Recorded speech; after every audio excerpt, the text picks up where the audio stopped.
Hello, welcome. I am so excited. We're going to take some time to chat together about mental health.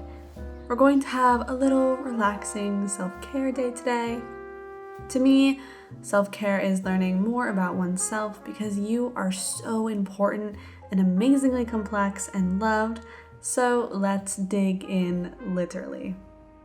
I've been wanting to clean out this small screened-in sunroom porch for weeks now and turn it into an inviting work-from-home flower space, so we're going to get our hands a little dirty today.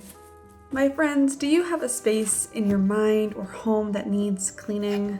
I used to think I was unfixable and disgustingly imperfect because I had to get rid of some clutter.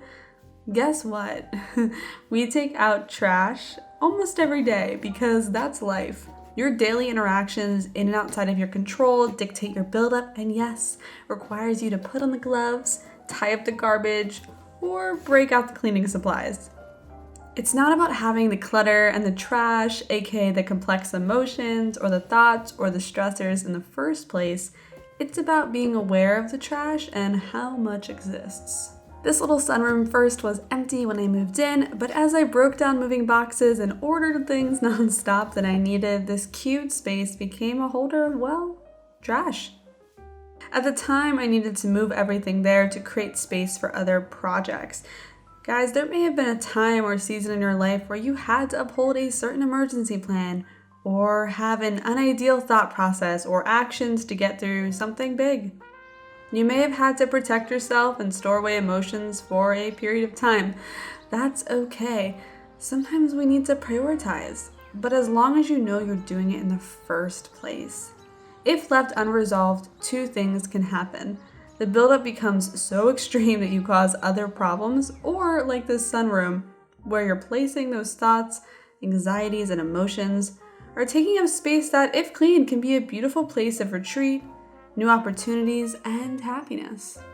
Can you identify a built-up emotion or thought that's preventing you from creating a space of growth? Good. Let's clean it out. Imagine what you would grow if you didn't have that thing holding you back. We can't get rid of our anxiety permanently, but we can declutter often to give ourselves our imagination back. Compartmentalizing both the weeds and the flowers help us have control and let us water what we want and need to based on our goals.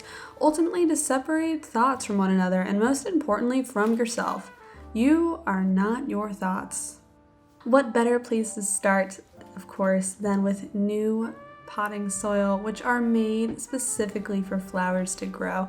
Now, if you haven't heard it before, definitely read the allegory known as the parable of the sowers, found in the book of Matthew, Mark, and Luke. Even if you're not a Christian, I encourage you to look up the verses and immerse yourself into the good news of the gospel. Jesus compares 4 different types of soils: no soil, rocky / very little soil, soil with thorns, and good soil. In the Bible, the seeds are the gospel, and the soil represents how it is received. Here's the thing, good soil does not mean easy soil. Let me say that again. Good soil does not mean easy soil. What kind of soil do you have for your thoughts, certain anxieties, emotions, and dreams? Is it a healthy place to put your ideas? More so, guys, maybe you actually tossed out good soil because you confused good with easy. Now for the seed.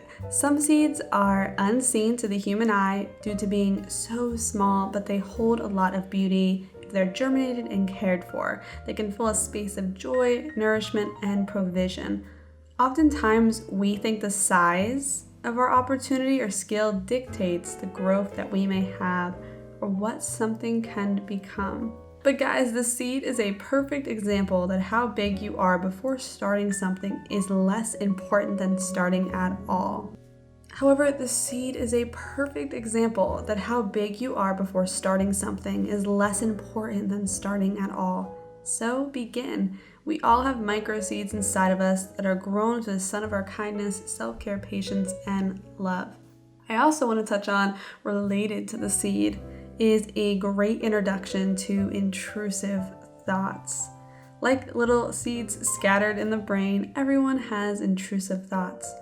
They are involuntary and usually disturbing in nature. And for me and many others, it causes a sense of distress and anxiety. As someone with obsessive compulsive disorder, I tend to think that my anxious reaction to said thought means something, when in fact these thoughts, also known as obsessions, have no meaning, but I give it meaning and I find myself extremely scared, and therefore I tunnel into my compulsions to elevate the thought. But it's all one big cycle. A weed. What intrusive thoughts are you giving too much attention to, friends? Maybe you're always thinking negatively when you wake up, or you think constantly about how much you hate your appearance, and you only notice the wilted leaves and not the beautiful flowers you've grown. Knowledge is power, and the second I learned about intrusive thoughts and how they worked, and hey, I can't control them, only feed them, a ton of my anxiety improved. There's lots of methods of dealing with intrusive thoughts, but you should always turn to professionals to work on these. You shouldn't feel shame or fear by expressing these thoughts, as they are just thoughts, guys. Uprooting these weeds creates space for amazing fruits and vegetables that are going to feed you on your many paths of growth and goals. You're going to continue to grow weeds. A perfect field does not exist, but hard work can create good lessons. When my intrusive thoughts progressed throughout my life, eventually I became debilitated and thought about suicide because the traumatic pain of these tough, terrible thoughts felt unbearable. However, I am proof that you can fight past that season of your life and come out on the other side. Now I can give a little knowledge back of what I wish I knew, and honestly what I'm still working on. I'd love to hear some mental health processes or thoughts you guys are also working through in the comments. It's easy to watch videos and assume that the person has it all figured out and they're talking about it. It means they've mastered it. This is not true, at least for me. I am sharing what I'm learning because I'm a student and disciple for my whole entire life, and we're all very layered. So guys, maybe you have an anxiety or thought that is manifesting throughout most of the seasons of your life, but actually turn into something beautiful and healing. Not all anxiety, in my experience, leads me to bad things. Mental health has made me more empathetic, patient, and understanding of others. Your kindness from what you've learned in your hard walk can spread like wildflowers.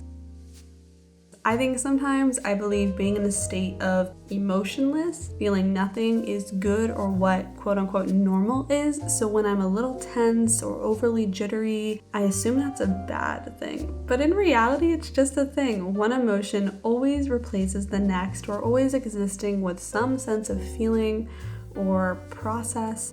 So just because you're tired, a little restless, or thinking of something, it doesn't automatically override happiness and having some good pockets of sun in your days. But in the end, it doesn't matter if you're looking to plant marigolds, wildflowers, or basil. You need to water whatever you're planting. I wish, guys, I could tell you there's some easy, simple thing like water for our minds. I wish I could tell you that with that water, only best thoughts emerge. You can have the best intentions and still have involuntary, intrusive thoughts, negativity, weeds due to your efforts. Water can still grow bad things, guys, or experiences, but it doesn't make you a bad person. It doesn't mean you're a tarnished field. It means you're a tarnished field with immense purpose and nourishment. That's every single one of us, broken, but in all the best ways and well-designed ways. So what is water for the mind? Not to be corny, friends, but I believe it's love. The most wondrous, amazing thing. Sorry if you were looking for a little more complicated solve, but don't be fooled. Love is very complex and takes a lot of work. Love will grow weeds. It will create pain, cracks, problems, and honestly be our greatest loss. Mental health loves to make us second guess how much water we need before we drown. It makes us think we need water from others in abundance, but we also must first start with ourselves. With plants, sometimes you use a big watering can, but other times you use a spray bottle because maybe they're a little more fragile. Some ideas need to be gently worked on and watered like a spray bottle, while others need an aggressive big push. Love is both. Identify your delicate changes you're trying to make. Some are more emotional, raw, but are still worth pursuing to heal. It just means you may need to change your approach on how to tend for them. With mental health, at times we need to ask others to love us differently or in new ways if we're trying to overcome new things. Well, it looks like I'm all done here. I now have this peaceful space in the mornings or afternoons to work, read, or do some Bible study. I hope you enjoyed our little chat together. I loved having you in my little sunny corner of the world. Please subscribe, like, comment, and check out the Sun with Sundays podcast or my website for more. I love you all so much. See you later.